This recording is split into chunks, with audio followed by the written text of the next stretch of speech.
What do you think about this, that metal is mainstream in Finland? Well, for me personally, it's great since it enables me to pay my rent. Yeah. So, I guess that on the same level as Norway, Finland is great that you can have Cradle of Filth being number 1, Madonna being number 2, and us being number 3 or whatever on the official charts, which that never happens anywhere else. Yeah. Not in the States, not in the UK. And I think that that's pretty healthy. So, what do you think about the kind of metal as? Is it because for me it's kind of like a quite deep and personal and philosophical, a little bit like the black metal bands actually have a similar type of conviction to the metal. Is it similar for you? Well, I love all kinds of music, and that is a combination of those different influences. I guess that music him does sounds like what it does nowadays. But basically, it was started because of Sabbath. So. Alright, that was for you. Yeah, we were sitting in our bass player's mother's ladder. And listening to C cassettes with, I think it was Masters of Reality, and humming along to every guitar solo Iommi played and to every drum fill Bill Ward played. Yeah. And that they were the main inspiration for us in a sense also that they're kind of working class heroes, aren't they? They came from a really grim area was in Aston and Birmingham, and they weren't spectacularly good looking, maybe. They went like a pop band. They had a kind of a weird vibe to them visually and sound-wise. They were very different, taking that sort of like horror movie aspect into the blues, the heavy thing. And maybe in that sense, their story was a whole, the story filled hope for us. So if they were able to make it, maybe we had the have the possibility of doing so as well. Yeah. So in that sense, we owe our gratitude towards Black Sabbath more than maybe Finnish heavy metal bands. Yes. I was listening to like bands like Tarot back in the day, and stuff like that. But because you kind of started also before this really started to fly, the Finnish metal. With Toni Taleva. He helped us out on our first gigs, and he was the guy sorting out. Teatro was the name of the club, and that was the one place before. That's where we had all the parties. We played with Apocalyptica. We played. That was the first gig, our official gig as His Infernal Majesty. We played a cover set of Typo Negative's songs, and Apocalyptica obviously played Metallica. Yes. And that's where it all started. I still got the posters. It's from '95 or something like that. 96. You're kind of becoming like a cult person, not like just the fans, but for the bands and people that are like we met the Killswitch and Cage. Oh yeah. And they all had like the hey him tattoo here, and there's like the LA Ink where you have Cat Von D and you see like your symbol there everywhere. And well, it's a great symbol. It is, it's very that's the good design. I don't need any last words on my tombstone. Just need the symbol. Exactly. That's the best thing I've done. Probably the best thing I'll ever do. I'm not a graphic designer or anything like that, but it's just the big fan of Zeppelin and therefore symbols and all that. It's just and symbols travel so well. When you don't have the language barrier. Well, we've been using this quite long time. Didn't invent it. Well, that was around for a couple of thousands of years. But it's still hoping beautiful. that the original designer is not coming back. And well, you never know about mummies, whether to believe in the curse of them or not. But it is a possibility. Travel the world, have gigs everywhere. The difference between the Finland and other countries that in itself, just the sheer volume is very cathartic, and in that sense, very shamanistic. So even the church has found out that the people are more willing to believe in their God if they use our language, the pagans' language. Exactly. But I guess the volume in itself, you can't say that. Oh, that'd be a good idea. If we play love metal, there should be quiet metal. That's the next thing. How can you do that? That's an impossible. The church has always been against everything that takes people attention away from the church. Whether it be art or music or artistic music. So they've been a good way. Like Stryper used Christianity metal in the 80s in America. I guess that's a good, and there's a lot of POD if you consider them to be a metal band. They're Christian. In the I don't know, but it's a free world. I don't have to buy into that shit. I don't have to go to the mass. Or I can listen to Dark Throne, but I don't have to believe in Satan. Yeah. In that sense, very satanic in an Anton LaVey kind of sense that it is the freedom of choice.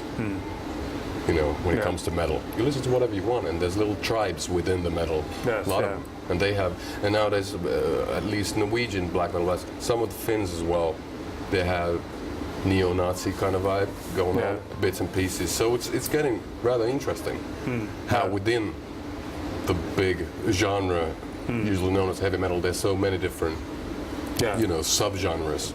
I still constantly listen to metal, but I don't label the music. So I just pick up like albums that I like, and I don't try to analyze it. What it is that. But I listen to whatever. I listen to good songs. So the genre is not important. I've said to a couple of people, you know, about, you know, when they're asking about heavy metal, I've said that heavy metal is not necessarily just about the volume. It's about heavy subject matter. It's about heaviness in the mood of the music.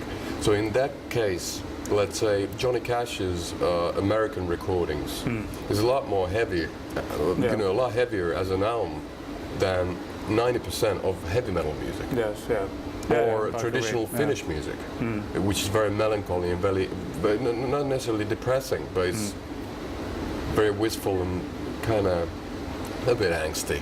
Yeah. So, or Wagner. How much more gothic and heavy can you get?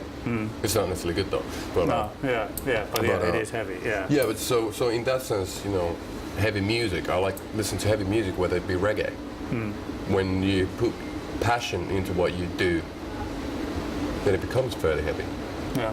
More or less. And that's probably the reason why we like heavy metal, is we do have the freedom of doing whatever we want within the genre.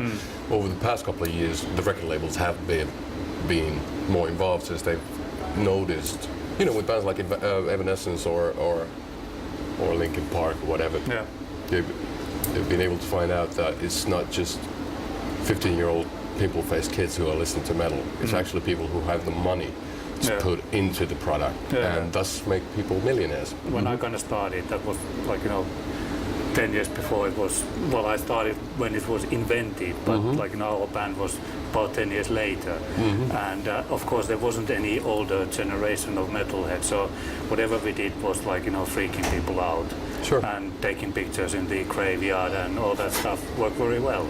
And, but in general, you don't have any music that would, like, you know, have that type of effect that it had like in the 70s and 80s when it was more like invented. And is it important? It was important for me, but would that be important for you? Well, I guess it's a different cup of tea, since nowadays information travels so fast because of all the internet and everything. It was more happening local things. That was probably the reason for it being underground. Now underground means something that could be Cradle Filth are an underground band, even though they're mainstream in black metal. Yeah. But I guess that the most shocking thing anyway nowadays is intelligence. It always has been. Yeah. You know, when you're well educated, or at least try to be, those are the weapons against society in itself. You know? A lot more than wearing corpse paint. Penguins have already done it for zillions of years. Yeah. I like that concept. Excuse me. Yeah, I like that concept. Well put. Just an idea, like you know, just an idea. It's not necessarily right, you know. And then again, now the kind of emerging of the 80s thrash metal is very interesting. The thrash, if you see the kids, they were in Metallica things in the 80s, like the pins and things, and that's great. Yeah. And the dodgy hair as well. So it's, I'm too old for that, man. But yeah, the shock value is gone. Marilyn Manson was probably one of them who did it the best. But nowadays you can't shock people too much. No. And especially European countries. In America you can probably shock. Yes, yeah. Because it's more religious there. When I woke up this morning I was wearing Cradle of Filth's Vessel Masturbation that says in the back, Jesus is a cunt. And that's banned in England. But you can wear it here.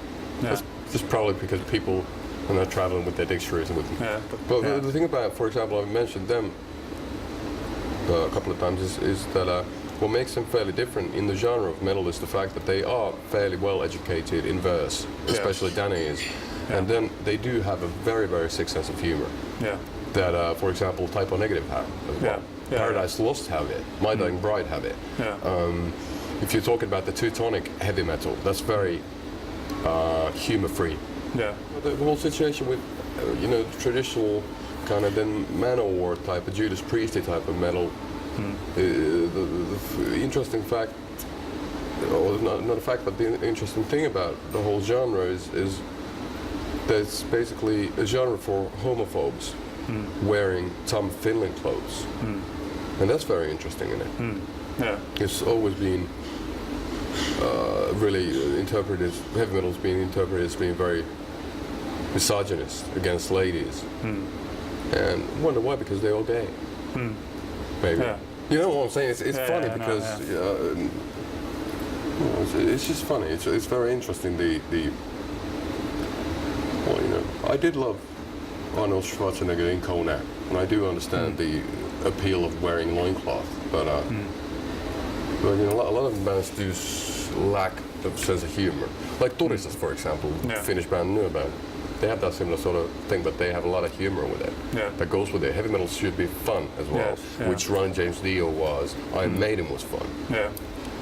I wasn't around for Sabbath, but it was fun. It was going into a party when we were seeing a gig, even though the subject matter might be cinematic and escapist and dramatic and kind of over the top. Yeah. So we also be kind of mapping the metal mindset. Do you like horror movies and? Yeah, I grew up with gore, Yeah. slasher films, because and all that that. seems to be quite like a Sure. like Giger's art and all this is kind of like something that I got into Giger through Danzig. Yeah. Danzig's third album has Yeah. the Giger piece in the Danzig cover, is great, and Debbie Harry used that in the 80s, and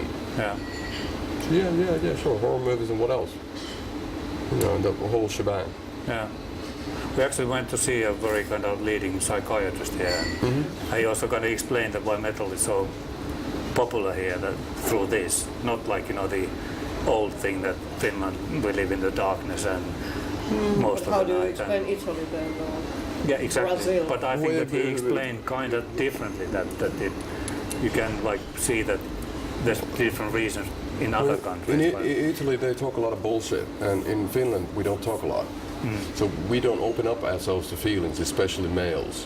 And I guess that through the cathartic volume of metal in itself, that's the way of expressing your love and your hatred and everything. You're kind of like you clean your soul or cleanse your soul. So like soul shower when you go into a heavy metal gig and come out. Yeah. That's one of them things. That could be explaining the Italian thing as well. Portuguese people are very passionate about their music as well and metal, and they're kind of quiet as well. So that could be one of the things you're not used to. Like let's say in America, sit down with a stranger and just be really open about everything.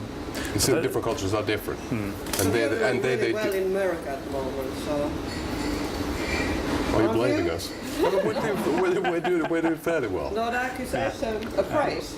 Yeah, sure. But that could be one of them things, maybe. And Americans have liked different kinds of metal. Yeah. When we're kicking with the sarcophagus, Right. the best place where we always had full house was in Pohjanmaa, which is a strong religious area where they needed something kind of like oppositional to the church. I remember we played in Lappajärvi back in the late 90s, and it was a great gig. We performed on a little stage, and there was like half of the audience were people with corpse pain, and half of the audience were Jehovah's Witnesses or whatever, holding their Bibles and having their eyes closed and praying for us. And that really happened. It was really weird. And then they started beating up each other, and we had to stop. We've always been the ones falling in between of different genres. I don't really mind if somebody believes in whatever, if it helps that particular person to cope with life. Life is pretty tough in itself. So whatever it might be, if it's Moomin or if it's Christian God or whether it's an old fertility symbol nowadays called by Christianity Satan or Lucifer, the bringer of light, Lucifer. So it doesn't really matter, whatever makes people happy. Yeah. A lot of things make me happy. Yeah. So Tanya. Is there something that we didn't ask that you would like to say? This, it's such a wide topic. You could talk about this thing for ages, and there's, it's just we're just playing association-free game, trying to get somewhere with it. But it's possible, and you've been meeting so many people. There's so many different attitudes towards the metal. But I do think that there's the fact that the Finnish male has a problem of getting the emotions out. And what would be easier and a stronger way than metal to get it out?